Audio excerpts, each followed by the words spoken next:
As part of the automaker's 70th anniversary blowout, Porsche teamed up with the venerable Petersen Museum for a large exhibit.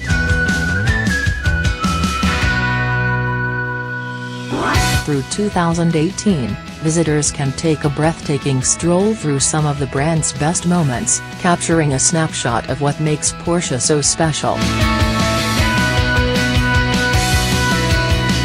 We recently went behind the scenes before the exhibit opened, and picked out 6 not-to-miss P-cars from the Porsche Effect exhibit.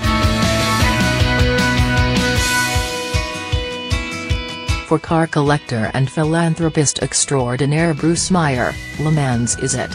His sizable and very, very well-curated collection includes some of the greatest cars to ever race at or win the French endurance race. One of the crown jewels of the collection is the Le Mans winning 1979 Porsche 935 K3, campaigned in 1979 under Kramer Racing.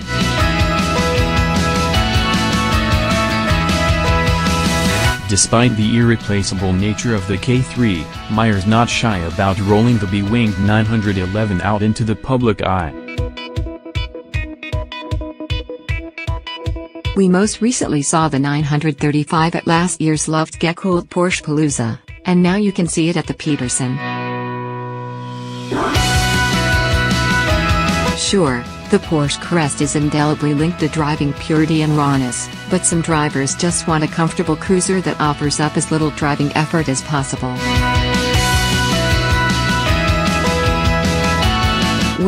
Way before Porsche's excellent PDK transmission was available, and even before the first 964 rolled out with Tiptronic, Porsche's fairly complex Sportomatic gearbox was a customer's only hope for semi-automatic transmission in the 1960s and early 1970s.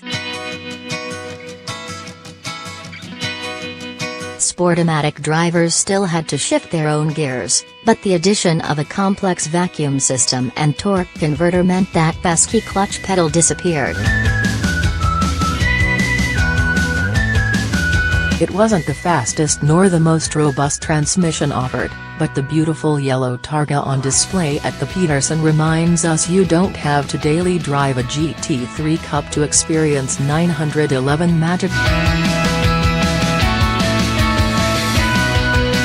Before Jerry Seinfeld drove the production car for us in 2004, Porsche wowed the world with a wildly exotic supercar concept that looked less like a soap-shaped 911 and more like a land speed record car wearing a Porsche crest from alternate future past.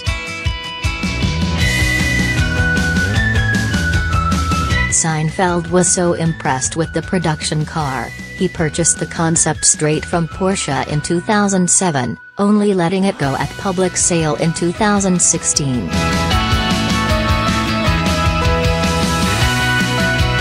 Now, plucked from the hallowed halls at Canepa, the prototype is on display at the Petersen.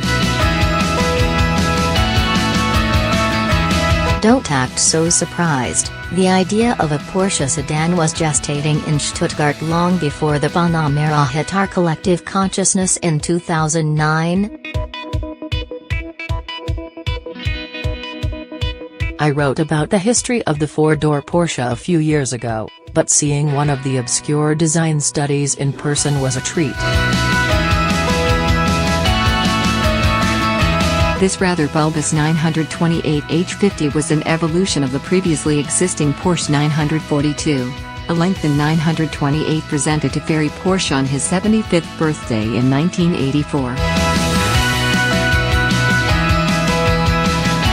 Building on the LWB, the H50 added a pair of RX-8S carriage doors, allowing increased access to the rear seats. Unfortunately, any production plans were scrapped when the plug was pulled on the entire 928 lineup in 1995. Sandwiched in between the 959 and the Carrera GT is the rarefied and relatively obscure Porsche 911 GT1, the second car considered to be one of Porsche's halo cars. created to dominate on the international race circuit, new sanctions imposed by the FIA required a small run of street-legal production cars before it could set wheel on the starting line.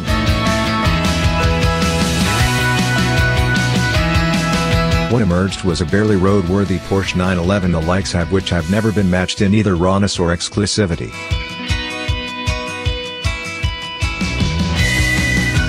Powered by a twin-turbocharged 3.6-liter flat-six, 544 horsepower and 443 pounds-to-foot of torque were sent to the rear wheels through a 6-speed manual transmission.